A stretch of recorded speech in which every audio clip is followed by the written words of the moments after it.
दिंडीला जाणं, तुमची काय 4 एकादशीची हे नियम घेतला असेल तो पूर्ण करणं हा उपासनेचा भाग आहे. पण देव इथं नाही आणि देव तिथं आहे म्हणून मी इथून तिथं जातोय एवढं डोक्यातलं काय करायचं, काढून टाकायचं.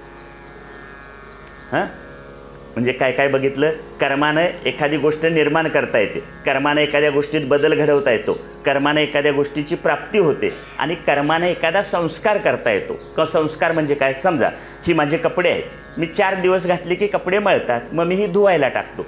धुतलं की काय होतं, धुतलं की याच्यातला मळ निघून जातो. म्हणजे धुणं, कपडे धुणं, मळलेली कपडे धुणं हा एक संस्कार झाला. नंतर त्याला ही पांढरी कपडे आहेत म्हणून घरातले लोक त्याला नीळ घालतात, म्हणजे जुना मळ काढून टाकला हा एक संस्कार आणि पुन्हा नीळ घातली हा काय झाला, दुसरा संस्कार. आता देव मळलाय म्हणून धुवून ठेवूया काय, धुवून स्वच्छ करण्यासारखं आहे काय. आत्मरूप देवाला धुणार कशानं, आपण आपल्या घरातल्या मूर्ती टाक आहेत त्याला काहीतरी धुता येईल, पण ती मूर्ती ही प्रतीक आहेत, ही चिन्ह आहेत देवाची, बरोबर. आम्हाला त्याच्याकडे डोळे भरून बघता यावं म्हणून केलेली सगुण मूर्ती टाक आहे. खऱ्या देवाला काय धुता येत नाही, धुवून स्वच्छ करता येत नाही. म्हणजे त्या देवाच्या बाबतीत सुद्धा कुठला संस्कार करता येत नाही, म्हणून कर्मानं मोक्ष मिळत नाही. तुकोबांचा पहिला अभंग आहे, समचरण दृष्टी विटेवरी साजेरी, तेथे माझे हरी वृत्ती राहो. अनेक न लगे माईक पदार्थ, तेथे माझे आर्त नको देवा. ब्रह्मादिक पदे दुःखाची शिराणी, तेथे दुच्चित जणी जडो देसी. शेवटचं चरण, तुका म्हणे आम्हा कळले त्याचे वर्म, जे जे कर्म धर्म नाशिवंत. सगळी कर्म आणि धर्म नाशिवंत आहेत आणि परमात्मा पांडुरंग अविनाशी आहे, म्हणून नाशिवंत कर्मानं अविनाशी देव मिळत नाही. कर्म करणं हे कृत्रिम आहे आणि परमात्मा अकृत्रिम आहे, म्हणजे कृत्रिम कर्मानं अकृत्रिम देव मिळत नाही. आणि भगवद्गीतेत एक श्लोक आहे, सर्व धर्मान् परित्यज्य मामेकम शरणं व्रज, अहम त्वा सर्व पाप्योभ्यो मोक्ष इष्यामि मां शुचा. सर्व धर्मांचा म्हणजे कर्मांचा त्याग कर आणि मला एकट्याला शरण ये, म्हणजे मी तुला पापातून मुक्त करीन आणि मोक्ष देईन. कुणी सांगितलंय, भगवान श्रीकृष्णाने सांगितलंय कर्माचा त्याग कर. का तर कर्माने मोक्ष मिळत नाही. कर्मानं संसार चालतो, पोटपाणी चालतं, हे बरोबर आहे, पण देव मिळवण्यासाठी कर्म करण्याची गरज नाही. काय वाक्य म्हटलं, कळलं? हां, म्हणून कशाचा आश्रय धरू नये, कर्माचा आश्रयसुद्धा धरू नये. जीवांचा आश्रय आहे. जीवाचा आश्रय म्हणजे काय, मी माझ्या घरात 5 माणसं आहेत, मी आता इकडं आलो आहे, मला आधार कुणाचा आहे, त्या घरातले जे 4 जीव आहेत माझे नातेवाईक, पत्नी, मुलं, आई, वडील, यांचा मला आधार वाटतो. का तर मला काही दुखलं खुपलं बरं वाईट झालं तर तुम्ही लोक येणार माझ्या मदतीला का माझ्या घरातले येणार, घरातले येणार, म्हणून मला त्यांचा काय होतो, आधार वाटतो. समजा घरात माझं कोण नसेल तर मी शेजाऱ्या पाजाऱ्यांना जरा धरून राहतो. पोरं पुण्या मुंबईला शिकायला असले तर मी कुणाचा आधारानं राहतो, शेजार पाजारांच्या राहतो. का तर पुण्या मुंबईसनं मला काय बरं वाईट प्रसंग आला तर माझ्या आधाराला कोण येईल, शेजार पाजारचे येतील. शेजार पाजाराशी माझं जमत नसलं तर माझी पै पाहुणे भावकी नातेवाईक यांचा मला ईन इवाई यांचा काय वाटतो, आधार वाटतो. काय माझ्यावर संकट कोसळलं तर पाहुणे धावून येतील. पण सगळे पाहुणे सगळे मित्र हे जीव आहेत आणि मी सुद्धा कोण आहे, जीव आहे. मग एक जीव दुसऱ्या जीवाजवळ आश्रयाला गेला, एक जीव दुसऱ्या जीवाला शरण गेला तर तो त्याचं जन्ममरण दूर करील काय, कारण मी जीव अज्ञानी आहे, दुसरे मला मदतीला येणारे जीवसुद्धा काय आहेत, अज्ञानी आहेत. एक भिकारी दुसऱ्या भिकाऱ्याला काय देणार, एक भिकारी दुसऱ्या भिकाऱ्याला काय देऊ शकेल काय, काही नाही. त्यामुळं तुम्ही सगळे माझ्या शरण आलात, मी तुम्हाला शरण आलो, आमच्याजवळ दोघांच्याजवळ मी तुम्हाला शरण गेलो तर तुमच्याजवळ मला देण्यासाठी काय आहे, तुम्ही सगळे मला शरण आला तर माझ्याजवळ तुम्हाला देण्यासाठी काय आहे, आपल्याजवळ काय नाही. त्यामुळं जीवाला शरण जाणं उपयोगाचं नाही. पुन्हा दुसरी गोष्ट अशी की काल एक मी वचन सांगितलं, मैत्र झाला महाबळी कामा नये अंतकाळी. डॉक्टर जीव आहे का देव आहे, डॉक्टर जीव आहे का देव आहे, जीवच आहे, बरोबर. समजा डॉक्टर देव असते आणि त्यांच्या आयुष्य वाढवण्याचं काम त्यांच्या हातात असतं तर पृथ्वीवर फक्त डॉक्टरच शिल्लक राहिले असते. पण आपण 4 चौघं सर्वसामान्य माणसं जन्माला येतात, जगतात, मरतात, तसेच डॉक्टरसुद्धा जन्माला येतात आणि मरतात. फक्त त्यांचं काम काय आहे, शरीराला होणाऱ्या पेशंटच्या शरीराला होणाऱ्या वेदना दुःख दूर करणं, रोगमुक्त करणं, एवढंच त्यांच्या हातातलं काम आहे. डॉक्टरांच्या आयुष्य वाढवण्याचं काम त्यांच्या हातात नाही. डॉक्टर तुमचं आयुष्य वाढवू शकत नाहीत, म्हणून डॉक्टरसुद्धा कोण आहेत? जीव आहे, देव नाही. आणि मगाशी म्हटलेलं तुकोबाने सांगितलं, मैत्र झाला, तुकोबाच म्हणतात, अंतकाळी नाही सोडविता कोणी एका चक्रपाणी वाचून या. चक्रपाणी म्हणजे कोण? श्रीकृष्ण. हरीशिवाय, श्रीकृष्णाशिवाय शेवटच्या क्षणी तुला वाचवणारा कोणीही नाही. मग ह्या जीवावर अवलंबून राहील, चालेल काय? नाही. म्हणजे जीवाचा आश्रयसुद्धा उपयोगाचा नाही. आम्हाला खरा देव न कळल्यामुळं आम्ही अन्य देवदेवतांच्यावर अवलंबून राहतो. अन्य देवदेवतांच्यावर अवलंबून राहतो. अन्य देवदेवता कोणत्या? एक विचारसागर नावाच्या ग्रंथात आलेली एक गोष्ट सांगतो. पुणे बेंगलोर हायवेवर एक शीतलादेवी फाटा म्हणून एक फाटा आहे. फाट्याचं नाव काय? शीतलादेवी फाटा. ही शीतलादेवी गाढवावर बसलेली आहे. म्हणजे जसं गणपतीचं वाहन आहे उंदीर, सरस्वतीचं वाहन आहे मोर, तसं या शीतलादेवीचं वाहन आहे गाढव. माझ्यासारख्या एका भक्तानं 12 वर्ष त्या शीतलादेवीची उपासना केली, भक्ती केली. 12 वर्षाने देवी प्रसन्न झाली. प्रसन्न होऊन म्हणाले, 12 वर्ष माझं सगळं करतोस, तुला काय पाहिजे? ज्या काळात ही गोष्ट घडली त्या काळात ज्याच्या दारात अरबी घोडा असेल त्याला श्रीमंत मानलं जायचं. म्हणजे आज जसं मोठ्या मोठ्या 4 चाकी गाड्या वेगवेगळ्या कंपनींच्या, मला काय नावं माहिती नाही ना, पण असं लक्षात ठेवा, ती गाडी अमक्या अमक्याच्या दारात आहे म्हणजे तो काय आहे? श्रीमंत आहे. ऑडी गाडी कुणाच्या दारात आहे म्हणजे तो कसा आहे? श्रीमंत आहे, असं मानलं जातं. तसं ज्याच्या दारात अरबी घोडा असेल त्याला श्रीमंत मानलं जायचं. मग देवी भक्ताला म्हणाली, 12 वर्ष माझं सगळं करतोस, काय पाहिजे आहे तुला माझ्याकडं? भक्त म्हणाला, तुला द्यायचं असेल तर मला एक अरबी घोडा दे. भक्ताची मागणी ऐकून देवीनं आपल्या कपाळावर हात मारून घेतला आणि देवी म्हणाली, तुला अरबी घोडा द्यायची ताकद माझ्याजवळ असती तर मी गाढव कशाला घेतलं असतं? काय कळलं? म्हणजे याचा अर्थ आम्ही तयार केलेले जे लहान सहान देव आहेत ते आपल्या ताकदीच्या बाहेरचं काही देऊ शकत नाहीत. म्हणून उपासना कोणाची करावी? एका भगवंताची करा. जो मज होय अनन्य शरण, तयाचे निवारेन मी जन्म मरण, या लागी शरणागता शरण मीच ऐकू. म्हणून कुणाला शरण जावं? एका भगवंताला शरण जावं. हे जन्म मरणाचं आपल्या आरत्या म्हटल्यात आता गेल्या 4 दिवसात, त्याच्यातसुद्धा आलं आहे.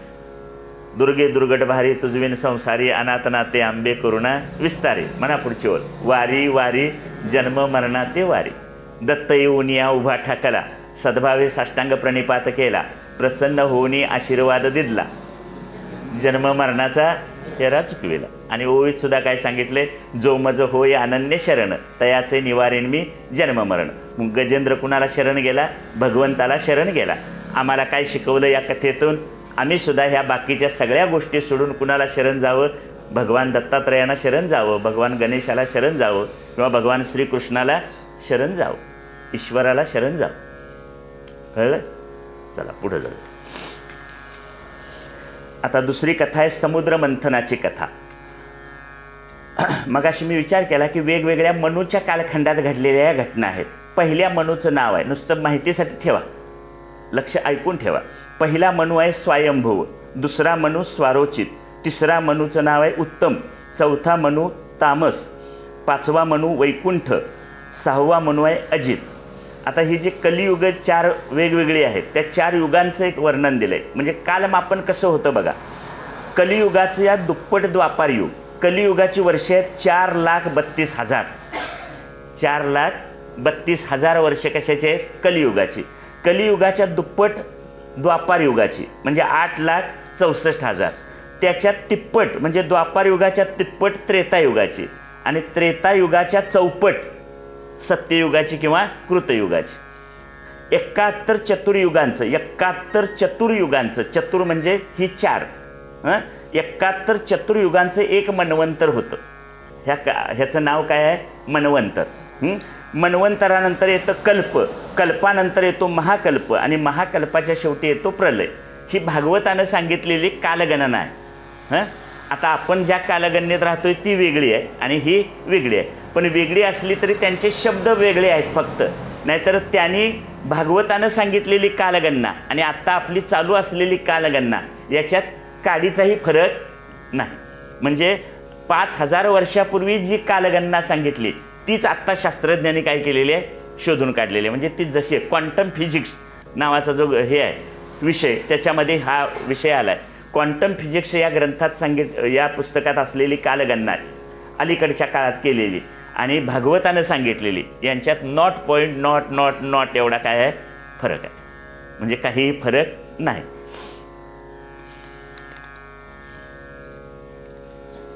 आता समुद्र मंथनाची कथा आहे. याच्यात 10 अध्याय येतात. यामध्ये दान या धर्माचं निरूपण केलं आहे. दान करणं हा सुद्धा एक काय आहे धर्म आहे. लोक म्हणतात काहीतरी दान धर्म करा, म्हणजे दान करणं हा सुद्धा काय आहे धर्म आहे. या धर्माचं पालन आपण केलं पाहिजे. ज्या भगवंतानं आपल्याला बुद्धी दिली त्या बुद्धीनं आपण काहीतरी प्राप्त करतो, मिळवतो, त्यातला काही भाग भगवंताला काय केला पाहिजे दिला पाहिजे. म्हणजे एखादे डॉक्टर आहेत, डॉक्टरांना बुद्धी कोणी दिली भगवंतानं. दिलेल्या बुद्धीवर ते डॉक्टर झाले. मग डॉक्टरांनी भरपूर पैसा मिळवला, त्यातले काही पैसे मंदिराला द्यावेत का देऊ नयेत द्यायला पाहिजेत. त्यातले काही पैसे अन्नदानाला द्यावेत का देऊ नयेत दिले पाहिजेत. कुणी दिलेल्या बुद्धीमुळे ते मिळालं भगवंतानं दिलेल्या, म्हणून त्याच्या कार्यासाठी आपण काय केलं पाहिजे दिलं पाहिजे. असं दान हा धर्म या ठिकाणी सांगितला आहे. समजा नाही दिलं, त्याचा संग्रह केला, तर संग्रह केलेला सांभाळायसाठी पुन्हा जन्माला यावं लागतं. संग्रह केलेला सांभाळण्यासाठी काय करावं लागतं जन्माला, कारण त्याच्यात आसक्ती राहते. दुसऱ्याला दिला नाही, साठा करून ठेवला म्हणजे काय राहिली आसक्ती राहिली, ममत्व राहिलं. तेच जर दुसऱ्यांना देऊन टाकलं, आपल्याजवळ काहीच शिल्लक ठेवलं नाही, तर काय झालं आसक्ती आणि ममत्व राहणार नाही. आसक्ती आणि ममत्व गेलं की पुन्हा जन्माला यायची गरज नाही. पण आसक्ती आणि ममत्व राहिलं संग्रह केल्यामुळं, तर मात्र पुन्हा पुन्हा काय करावं लागेल जन्माला यावं लागेल. आता लगेच हा समुद्र मंथनाचा शब्द ऐकल्याबरोबर राजा परीक्षित म्हणाले, कथेकऱ्याची कथा मूळ पदावर आली. राजा परीक्षित कुणाला म्हणाले शुकाचार्यांना म्हणाले, ही समुद्र मंथनाची कथा काय करा मला सांगा. एकदा दुर्वास ऋषी देवांवर नाराज झाले. त्यांनी देवांना शाप दिला. त्यामुळं सर्व देव शक्तिहीन झाले, म्हणजे देवांचं सामर्थ्य कमी झालं आणि असुरांना संधी मिळाली. त्यांनी देवांवर आक्रमण केलं. त्यानंतर त्यामध्ये देवांची ताकद कमी झाली आणि असुरांची काय झाली वाढली. त्यामुळं असुरांचा विजय झाला. असुरांचा विजय झाला म्हणून देव दुःखी झाले. सर्व देव ब्रह्मदेवाकडे गेले. ब्रह्मदेव कोणाचं संकट दूर करत नाहीत. ते त्या सगळ्या देवांना घेऊन भगवान नारायणांच्याकडे गेले. भगवंताची स्तुती केली आणि त्यांनी आपल्यावर आलेलं असुरांचं संकट सांगितलं. भगवंत म्हणाले, तुम्ही धर्मपालन करीत नाही, ऋषीमुनींचा अपमान करता, म्हणून असं झालं आहे. लक्ष आहे ना सगळ्यांचं? हां चला. भगवंत म्हणाले, तुम्ही धर्मपालन करीत नाही, ऋषीमुनींचा अपमान करता, म्हणून असं झालं आहे. आता असुर शक्तिशाली झाले आहेत. त्या असुरांचा राजा बळी हा मोठा गुरुभक्त आहे. बळीराजाची कथा आहे. असुरांचा राजा बळी हा मोठा गुरुभक्त आहे. अशा वेळी तुम्ही काय करा, असुरांशी मैत्री करा, त्यांच्याशी संधी करा. आपण सगळे मिळून समुद्र मंथनाची योजना हातात घेऊया आणि ती देव आणि असुर दोघांना लाभदायक होईल. म्हणजे समुद्र मंथन केल्यामुळं दोघांना सुद्धा काहीतरी मिळेल, देवांना पण मिळेल आणि असुरांना पण मिळेल. भगवंताच्या आदेशानुसार देव बळीराजाकडे गेले. देव दानवांची भेट झाली आणि त्यांच्यात युती झाली. आत्ताच्या भाषेत बोलूया, कुणाकुणाची युती झाली, देवांची आणि असुरांची युती झाली. मग त्यांनी समुद्र मंथन करायचं ठरवलं. देव दानव सगळेजण मंदराचल पर्वत आणायला गेले, पण आणायला ते अपयशी ठरले. मग त्यांना भगवंतांनी सहाय्य केलं. वासुकी नागाला पर्वताभोवती गुंडाळलं. नाग म्हणजे त्याची दोरी केली. आता ही दोरी कशी लक्षात ठेवा, आपण ताक करताना मंथन करतो. जुना काळ होता, जुन्या काळात मोठ्या मोठ्या रवी असायच्या आणि त्याला एक दोरी बांधलेली असायची आणि दोरी ओढून ती काय करायचं, हातात लहान रवी असते ती हातानं हे करतो आपण. पण मोठी रवी जुन्या काळात 1-2-4 म्हशी असल्या किंवा म्हैसवी आली की ते भरपूर ताक करायचं असायचं, त्यावेळी ते दोरीनं काय करायची रवी ओढली जायची. तसं वासुकी नागाची काय केली, दोरी केली. कशासाठी? समुद्र मंथन करण्यासाठी. आता देवानी वासुकी नागाचं तोंड पकडलं. असुर म्हणाले, नाही आम्ही तोंड पकडणार. बरंच झालं, देवाने शेपूट पकडावी. भगवंतांनी लगेच तसं करण्याचा संकेत दिला. म्हणजे काय, देव तोंडाकडे गेलेलं, तोंडाची बाजू, वासुकी नागाची तोंडाची बाजू कुणी धरायला गेले होते, देव. असुर भांडायला लागले. हे लहान पोरांच्या हरकं भांडण आहे. ते भांडायला लागले. ते काय म्हणाले, आम्ही तोंडाकडची बाजू धरणार. देवांना भगवंताला कळलं की बरंच आहे उलट, कारण तोंडाकडची बाजू घातकच आहे, बरोबर. मग त्यांनी सांगितलं देवांना, तुम्ही काय करा, शेपटीकडची बाजू धरा. भगवंतानी तसं करण्याचा संकेत दिला. मंथन सुरू होताच मंदराचल पर्वत बुडू लागला. भगवंतानी कूर्म अवतार म्हणजे कासव, कूर्म अवतार घेऊन पर्वताला वर उचलले आणि पाठीवर धारण केले. देवांना सांगून ठेवलं की मंथन सुरू होताच अगोदर विष निघेल. मंथन सुरू होताच अगोदर काय येईल, विष निघेल. देवाच्या प्रार्थनेवरून भगवान शंकरांनी ते निघालेलं विष पिऊन टाकलं. त्यामुळं त्यांचा कंठ निळा झाला. म्हणून भगवान शंकरांचं एक नाव आहे काय, निळकंठ. त्यावरून त्यांना निळकंठ म्हणतात. त्यानंतर मंथनातून उच्चैश्रव नावाचा घोडा निघाला. तो बळीने घेतला. असुरांचा राजा कोण, बळी. म्हणजे त्या समुद्र मंथनातून जे जे काय बाहेर पडेल ते प्रत्येकानं काय केलं, वाटून घेतलं. तो बळीने घेतला. ऐरावत निघाला, तो इंद्रानं घेतला. पारिजातक वृक्ष निघाला, तो देवतांनी घेतला. कौस्तुभमणी निघाला, तो भगवंताने घेतला. म्हणजे भगवान विठ्ठलाच्या ह्याच्यावर आहे बघा, कौस्तुभमणी, कंठी कौस्तुभमणी विराजित. कौस्तुभमणी भगवंताने घेतला. अप्सरा आल्या, त्या गंधर्वाने घेतल्या. लक्ष्मीला श्रीहरीनं वरलं. सुरा म्हणजे दारू निघाली, ती असुराने घेतली. त्यामुळे ते पिणारे म्हणतात हे समुद्र मंथनातनं निघालंय, देवानेच हे बाहेर काढलंय, काय होतंय घेतलं तर घेत जा जरा जरासं. मग लगेच 8 दिवस असं ऐकलं की न पिणाऱ्याला सुद्धा काय वाटतं, हा खरा सत्संग आहे. चला, सुरा म्हणजे दारू निघाली, ती असुराने घेतली. शंख आणि धनुष्य भगवंताकडे, चंद्र शंकरांच्याकडे. शेवटी धन्वंतरी सुवर्ण कलशात अमृत घेऊन आला. अमृत प्रथम कोणी घ्यायचं यासाठी देव आणि असुरांचं काय लागलं, भांडण लागलं. आता देव आणि असुरांचं भांडण सुरू झाल्यावर असुराने अमृत पळवून नेलं. मग आता हे अमृत देवांना प्राप्त करण्यासाठी भगवंतानी मोहिनी रूपात अवतार घेतला. मोहिनी म्हणजे सुंदर स्त्रीच्या रूपात काय केला, अवतार घेतला. आणि असुरांचं मन त्यामुळं बिघडलं. ते अमृत सोडून दिलं आणि ते कुणाच्या मागं लागले, असुर सगळे मोहिनीच्या मागं लागले. मोहिनी भगवंताच्या पाठीमागं लागले. त्यावेळी असुरांनी काय केलं, आपला अमृत कलश होता तो भगवंताकडे दिला आणि त्याचं वाटप तुम्ही करा असं सांगितलं. भगवंतानी देव आणि असुरांना वेगवेगळ्या रांगेत बसवलं. मोहिनी अवतार घेतलेल्या भगवंत देवांना अमृत देऊन असुरांच्याकडे बघून हसायचे. एक असुर देवाचं रूप घेऊन देवांच्या रांगेत बसला. भगवंताने तो असुर हेही ओळखलं, पण त्याला सुद्धा अमृत दिलं. सूर्य आणि चंद्र यांनी मात्र त्या असुराला ओळखलं. तेव्हा आणि ओळखून काय केलं, भगवंताला सांगितलं की हा असा असा असुर बसलाय. तेव्हा भगवंतानी सुदर्शन चक्रानं त्याचं डोकं उडवलं. पण तोपर्यंत मिळालेलं अमृत असुरानं काय केलेलं होतं, प्राशन केलेलं होतं आणि ते अमृत गळ्यापर्यंत पोचलेलं होतं. त्यामुळं वरचं डोकं अमर झालं आणि धड तेवढं काय झालं, मरून गेलं. आता त्याचंच नाव आहे राहू. त्याचं नाव काय, राहू. आता तो सूर्याला आणि चंद्राला गिळतो अशी कथा त्यावेळेपासून सुरू झाली. प्रत्यक्ष आता विज्ञानानं शोधून काढलं सूर्यग्रहण आणि चंद्रग्रहण म्हणजे काय. पण जुन्या काळात भागवत त्या कथा ऐकलेल्या लोकांनी ठरवलं की हा राहू म्हणजेच काय आहे, सूर्यचंद्राला गिळणारा आहे. ती कथा तयार झाली. देवांना अमृत देऊन भगवंत अंतर्धान पावले. आता देवांनी भगवंताचा आश्रय घेतला म्हणून त्यांना अमृत मिळालं. मगापासून मी जे सगळं सांगितलं, कुणाचा आश्रय घ्यावा, जो मज होय अनन्य शरण, तयाचे निवारिणी मी जन्म मरण, या लागी शरणागता शरण मीच ऐकू. शरण जाणं शब्दाचा अर्थ आश्रयाला जाणं. सगळे देव भगवंताच्या आश्रयाला गेले म्हणून त्यांना अमृत मिळालं. असुरांना ते मिळालं नाही. आता आपल्याला सुद्धा हेच शिकवलं आहे की आपण हे आपल्या अंतःकरणाचं मंथन करायचं. आपल्या अंतःकरणात सुद्धा काही चांगले गुण आहेत आणि वाईट गुण आहेत, बरोबर. वाईट गुणांच्यामुळं आपल्याला दुःख भोगावं लागतं, चांगल्या गुणांच्यामुळं आपल्याला सुख भोगता येतं. म्हणून आपल्या अंतःकरणाचं मंथन करावं. मंथन करताना, समुद्र मंथन करताना देवदानवानी काही वस्तू त्याच्यात टाकल्या होत्या मंथन करण्यापूर्वी.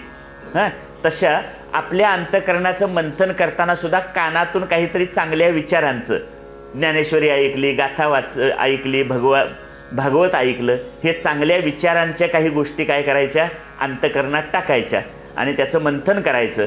आणि मंथन करून भगवंताचा अनुग्रह प्राप्त करायचा आणि तो भगवंत, तो परमात्मा मी आहे असा अनुभव काय करायचा, घ्यायचा. किंवा तो परमात्मा मी आहे या अनुभवाचं अमृत मिळवायचं आणि जे काही जीवनात बरे वाईट दुःखाचे अनुभव येतील त्याचं विष पिऊन टाकायचं. भगवान शंकराने तिकडे विष प्याले. आपण कशाचं विष प्यायचं? आमच्या सांसारिक जीवनात येणाऱ्या दुःखाचं अडीअडचणींचं विष पिऊन टाकायचं. पुढची कथा आहे वामन अवतार. गेली झोप? चला आता जा, असू दे, चला.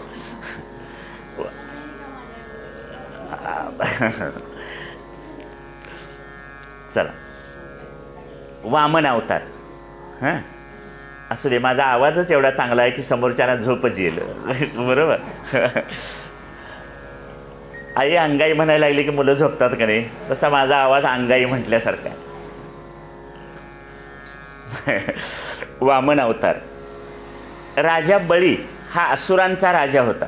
आता गोष्टी ऐकताना काय झोपायची गरज नाही. होय बाबा, मी फार मोठं अवघड तत्त्वज्ञान बोललो आणि कळलं नाही असं होईल, पण ह्या गोष्टीच आहेत. आता राजा बळी हा असुरांचा राजा होता. खरं तर ते आता शेतकऱ्यांचा आणि बळीराजाचा तसा काही संबंध नाही. हां, एक वाक्य लक्षात ठेवा. बळीराजानं स्वर्गावर राज्य मिळवलं होतं. आता त्याचा एक पूर्व संदर्भ सांगितला आहे. कश्यप ऋषीच्या 2 पत्नी, नावं दिती आणि आदिती. दितीला चुकीच्या वेळी चुकीची गोष्ट करण्याची हे आली, त्यामुळे हिरण्याक्ष आणि हिरण्यकश्यप असं असुरपुत्र जन्माला आले. हे बघितलं. ह्या दितीचे पुत्र होते असुर आणि आदितीचे पुत्र होते देव. कश्यप ऋषींच्या या दोघी जणी पत्नी. दितीला जी मुलं झाली, जे पुत्र झाले ते कोण होते? असुर. आणि आदितीला जे पुत्र झाले ते कोण होते? देव आणि असुर. बळीराजा हा दितीचा पुत्र होता, म्हणजे असुर. तो समर्थ आणि गुरुभक्त होता. आदितीला मात्र आपले पुत्र देव यांच्यात काही सामर्थ्य राहिलेलं नाही.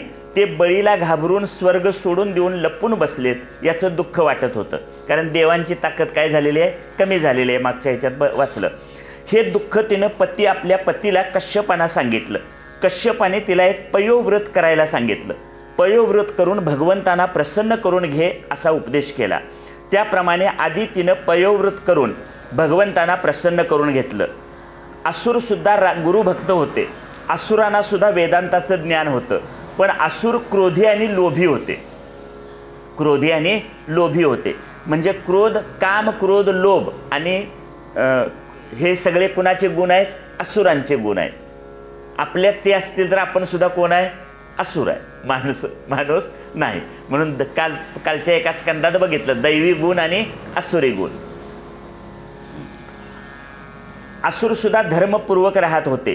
प्रसन्न झालेले भगवंत आदितीला म्हणाले, मी देवाचा पक्ष घेऊन असुरांना हटवणार नाही, पण मी तुझा पुत्र म्हणजे इंद्राचा लहान भाऊ म्हणून येईन आणि एक भाऊ दुसऱ्या भावाचा पक्ष घेऊ शकतो. अशा प्रकारे मी तुला काय करेन? मदत करेन. भगवंताचं वचन ऐकून आदिती प्रसन्न झाली. भाद्रपद शुद्ध द्वादशीला भगवंताचा आविर्भाव झाला. कालच झाली. भागवत शुद्ध द्वादशी काल झाली. कालच्या कॅलेंडरमध्ये लिहिले बघा, वामन अवतार. कॅलेंडर नसलं तर आज जाऊन बघा. मी काल बघितलं. वामन अवतार. भाद्रपद शुद्ध द्वादशीला भगवंताचा आविर्भाव झाला. म्हणजे कुणाचा अवतार झाला? वामन अवतार झाला. भगवंताने लहानग्या ब्राह्मण बटूचे वामन रूप घेतले. त्यांना बळीराजाकडे काही मागायला जायचे होते. वामन म्हणजे अतिशय सुंदर बटू. सर्वांनी मिळून त्यांचे यज्ञोपवीत केले. त्यानंतर वामन बटू राजा बळी यज्ञ करीत होता तिथे पोहोचले. नर्मदा नदीच्या काठावर भृगू कच्चे येथे राजा बळी अश्वमेघ यज्ञ करीत होता. विश्वव्यापी परमात्म्याच्या मायेच्या योगानं तेजस्वी लहानसे बटू बनले होते. मायेचा आधार घेऊन. प्रत्यक्ष कोण आहेत? परमात्मा. पण रूप कोणाचं घेतलंय? ब्राह्मण बटूचं रूप घेतलंय. ते बळीराजाच्या दरबारात पोहोचले. बळीनं त्यांचं स्वागत केलं, पूजा केली. राजा बळी म्हणाला की हे बटो, आपली जी काही इच्छा असेल ते तुम्ही काय करा? मागा, मी देण्यासाठी तयार आहे. बटू म्हणाले, राजा तू सगळं देऊ शकतोस हे जरी खरं असलं तरी मला तुझ्याकडून दुसरं काही नको. मला फक्त माझी 3 पावलं जमीन पाहिजे. किती जमीन पाहिजे? 3 पावलं जमीन पाहिजे. बळीराजाला सुद्धा याचं आश्चर्य वाटलं. फक्त 3 पावलं जमीन? 3 पावलंच का? हवी तेवढी घ्या. कारण हा खरा डाव काय भगवंताचा आहे तो अजून बळीराजाला माहीत नव्हता. बळी हा कुणाचा प्रमुख आहे? असुरांचा. वामन भगवान म्हणाले, राजा मनुष्याला कोणताच विषय कधी संतुष्ट करू शकत नाही. म्हणजे किती जमीन मिळाली म्हणजे तुम्हाला समाधान मिळेल सांगा? मिळेल काय? किती जमीन असली तरी काही समाधान मिळत नाही. किती गाड्या असल्या म्हणजे समाधान मिळेल? किती पैसा असला म्हणजे समाधान मिळेल? या गोष्टी कितीही असल्या तरी कोणताही विषय आपल्याला संतुष्ट करू शकत नाही. बटू म्हणाले, मला फक्त 3 पावलं जमीन पाहिजे, बाकी काही नको. बळीराजाचे पुरोहित गुरु, बळीराजांचे पण गुरु होते, त्यांचं नाव शुक्राचार्य. त्यांचं नाव काय? शुक्राचार्य. कथा सांगायला बसलेले कोण आहेत? शुकाचार्य. आणि हे असुरांचे गुरु कोण आहेत? शुक्राचार्य. हे शुक्राचार्य यांना भगवंताची ही लीला लक्षात आली. भगवंत आता काय करणार आहेत? वामन बटूचं रूप घेऊन आलेले भगवान परमात्मा काय करणार आहेत हे कुणाला कळलं? शुक्राचार्यांना कळलं. त्यामुळं ते बळीराजाला सावध करायला लागले. त्यांना काहीतरी शब्द देऊन त्याच्यात तू अडकू नकोस. पण बळीराजा सत्यवचनी, एकदा वचन दिलं की दिलं, ते वचन पूर्ण करायचंच. म्हणून बळीराजाला ते सावध करत होते. आणि ते म्हणाले सुद्धा, सत्य धर्माच्या प्रभावाखाली येऊन स्वतःला फसवून घेऊ नकोस, स्वतःला फसवून घेऊ नकोस. मी सत्याचरण करणार आहे, मी दिलेलं वचन पाळणार आहे. मी दिलेलं वचन काय वाटेल ते, प्राण गेला तरी चालेल, प्राण जाये पर वचन न जाये, असं काय म्हणू नकोस. पण बळीराजानं त्याचं आपल्या गुरूंचं ऐकलं नाही. गुरूंचं ऐकलं नाही, तो वचनपूर्ती करण्यावर ठाम राहिला. तेव्हा शुक्राचार्यांनी बळीला शापच दिला, तू ऐश्वर्यहीन होशील, म्हणजे तुझं सगळं ऐश्वर्य काय होईल? जाईल. बळीची पत्नी, बळीराजाची पत्नी, तिचं नाव विंध्यावली, ती सुद्धा आली. आता दोघांनी मिळून काय करायचं? जमीन कुणाला द्यायची? जे दान द्यायचं आहे ते त्या वामन बटूला द्यायचं आहे. वामन भगवान जे वामन रूप घेऊन भगवान जे वामनाचं रूप घेऊन आलेत त्यांना काय करायचं आहे? दान द्यायचं आहे. मग दान द्यायचं म्हणजे त्याच्यावर काय करायचं? पाणी सोडायचं. आता पाणी सोडण्यासाठी तिने एक हेमकुंभ आणला होता. हेम म्हणजे सोनं, सोन्याची घागर, आणि त्याला एक तोटी होती. चहाची किटली असते मग ते चहा ओतायची, तशी तो हेमकुंभ होता. आता त्याच्यातून पाणी घेऊन, पाणी त्यातनं त्या हेमकुंभातलं पाणी हातावर घ्यायचं आणि दान धर्माचा काय करायचा? संकल्प सोडायचा. त्यातनं पाणी येऊ नये म्हणून शुक्राचार्य त्या धारीच्या त्या तोटीत जाऊन बसले. का? कुणाच्या प्रेमापोटी? बळीराजाच्या. पण वामन बटूने काय केलं? आपल्या हातातल्या काडीनं ते अडथळा होता तो बाजूला सारला.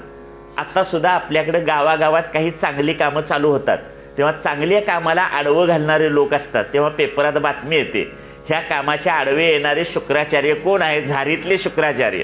त्यांना काय म्हणायचं? झारीतले शुक्राचार्य. झारीतले शुक्राचार्य शब्दाचा अर्थ चांगल्या चाललेल्या कामात आडवं येणारे, त्याला काय म्हणायचं? झारीतले शुक्राचार्य. म्हणजे हे आत्तासुद्धा आहेत. ते जुन्या काळात होऊन गेलं अशातला काही भाग नाही, आत्तासुद्धा ते आहेत. म्हणजे एखादं चांगलं चाललेलं काम ते काय करू द्यायचं नाही? होऊ द्यायचं नाही. का? तर ते माझ्यामार्फत व्हायला पाहिजे, त्यांच्यामार्फत होता कामा नाही. हा राजकारणाचा भाग झाला. असू दे. इथं काय घटना घडली? ते हेमकुंभाच्या तोटीत शुक्राचार्य सूक्ष्म रूप घेऊन हेमकुंडाच्या तोटीत जाऊन बसले. पाण्याचा मार्ग त्यांनी रोखून धरला. तेव्हा वामन भगवंतांनी आपल्या हातातल्या कुशाने पाण्याचा मार्ग मोकळा केला.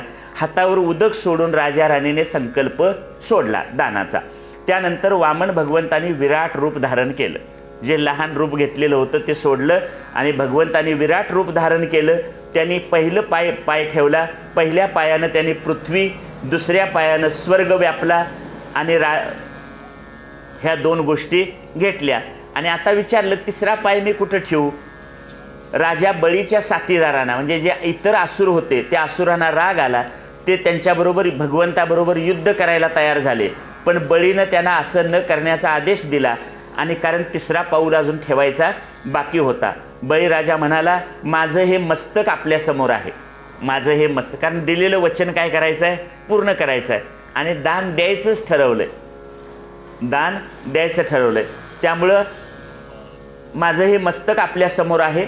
आपला एक पाय तुम्ही काय करा? माझ्या मस्तकावर ठेवा, जो तिसरा ठेवायचा आहे तो. ब्रह्मदेव म्हणाले, भगवंता, राजा बळीला आपण सोडून द्या, त्यानं काही चुकीचं केलेलं नाही. ब्रह्मदेवानी मध्ये लुडबुड केली. सांगण्याचा प्रयत्न केला की कशाला बळीला तुम्ही हे करताय. तेव्हा भगवंत म्हणाले, ब्रह्मदेवा तुमची वकिली बंद करा, तुम्ही हे काय मध्ये असलं सांगू नका.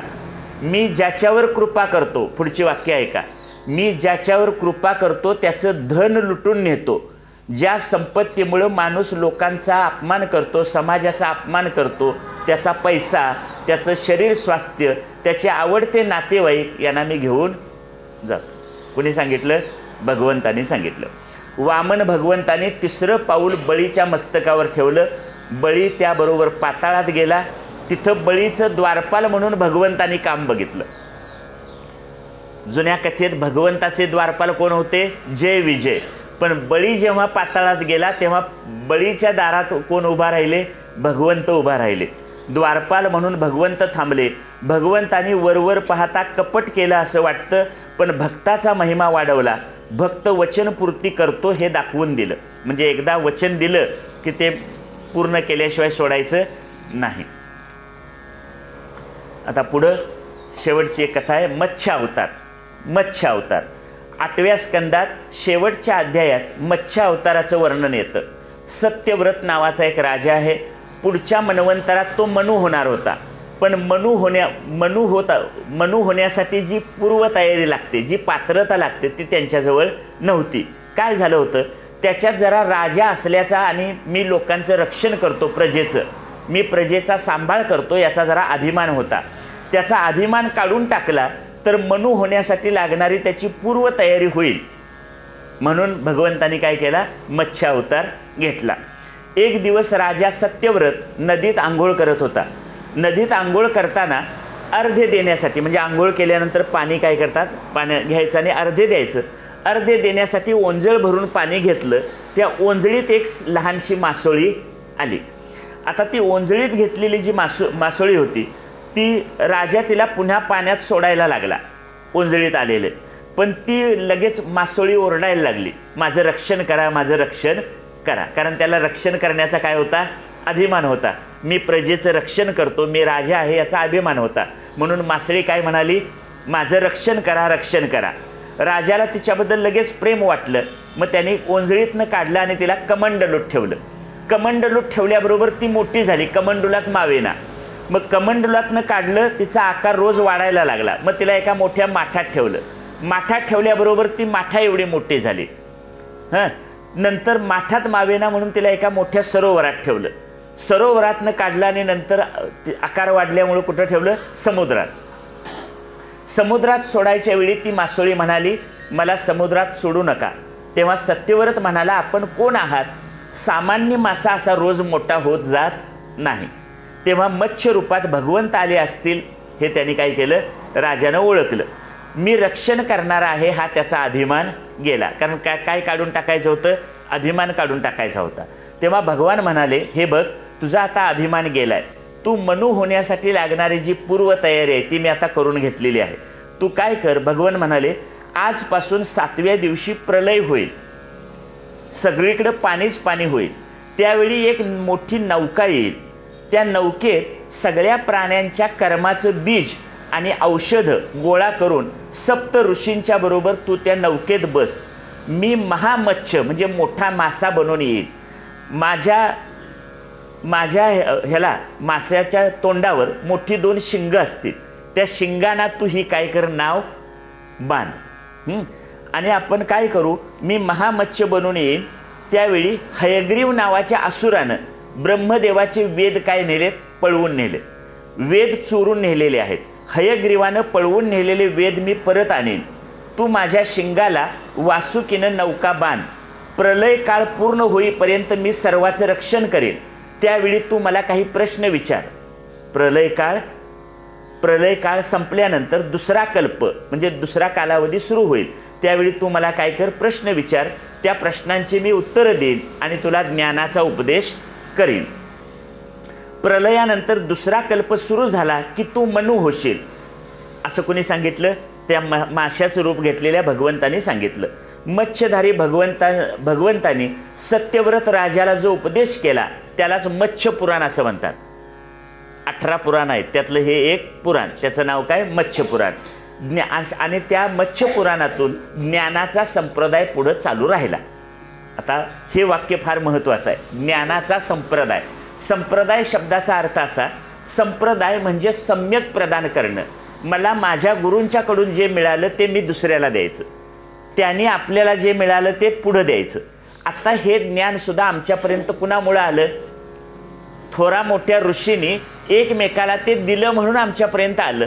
जर त्यांनी ते आपल्यापुरतं ठेवलं असतं, ज्ञानेश्वर महाराजांनी ज्ञान आपल्यापुरतं ठेवलं असतं तर आम्हाला मिळालं असतं काय? तुकाराम महाराजांनी आपलं ज्ञान आपल्याजवळ ठेवलं असतं तर आम्हाला मिळालं असतं काय? नाही. त्यांनी एकमेकाला काय केलं? पुढं देत राहिले आणि असा पुढं ज्ञानाचा प्रवाह पुढं चालत राहिला.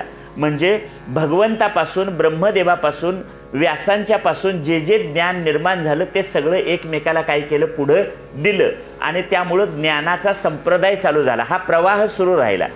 आता आम्हाला तुम्हाला जे मिळाले ते आम्ही आमच्या नव्या पिढीकडे काय केलं पाहिजे? दिलं पाहिजे. पण माणसं या बाबतीत फार कंजूस आहेत. दुसऱ्याला द्यायचं म्हटलं, ज्ञानदानासारखं अन्नदान श्रेष्ठ आहे, ज्ञानदान त्यापेक्षा काय आहे? श्रेष्ठ आहे. ज्ञान दिलं पाहिजे. समजा एखाद्याला औषधी वनस्पती माहिती आहे, मूळ व्याधीवरचं औषध माहिती आहे, खोकल्यावरचं माहिती आहे, तापावरचं माहिती आहे. मूळ व्याधीवर कुठल्या औषधीचा, कुठल्या पानांचा रस दिला किंवा ती कुठली पानं शिजवून भाजी करून त्याची दिली की मूळ व्याध बरी होते माहिती आहे. त्यांनी निदान गावाला सांगायचं राहू दे, निदान आपल्या मुलांना तरी सांगायला पाहिजे. पण आपल्या पोरांना सुद्धा ही माणसं ते ज्ञान सांगत नाहीत. का? तर मी एकमेव तयार आहे, माझ्यापेक्षा दुसरा कोण वैद्य तयार होता कामा नाही. समजा त्यांनी जर एकमेकाला ते ज्ञान, आता तुमच्यापैकी कुणाला काही औषधं, वन औषधी माहिती आहेत, झाडपाल्याची औषधं माहिती आहेत, तर ती तुम्ही 4 जणांना काय केली पाहिजेत? सांगायला पाहिजेत. ती सांगितली तर उपयोग होईल. तुमच्याकडे सुद्धा चकली कशी करायची, तुम्ही बसलेल्यात कोणतरी तज्ज्ञ आहे, पण आपली रेसिपी दुसऱ्याला सांगायची नाही. त्यांच्या चांगल्या झाल्या तर काय करायचं? चांगल्या कुणाच्या झाल्या पाहिजेत? माझीच तेवढी चांगली झाली पाहिजे, दुसऱ्याच्या चांगल्या होता कामा नाही. म्हणजे तुमच्यापेक्षा माझं श्रेष्ठत्व काय झालं पाहिजे? सिद्ध झालं पाहिजे. पण काय खरं काय सांगतात आपल्याला ऋषीमुनींनी सांगितलंय? मग तो एखादा खाद्यपदार्थ तयार करण्याची पद्धत असू दे, एखादी वन औषधी असू दे किंवा आत्मज्ञानासारखा भाग असू दे, हा ज्ञानाचा प्रवाह पुढं आपण काय केला पाहिजे?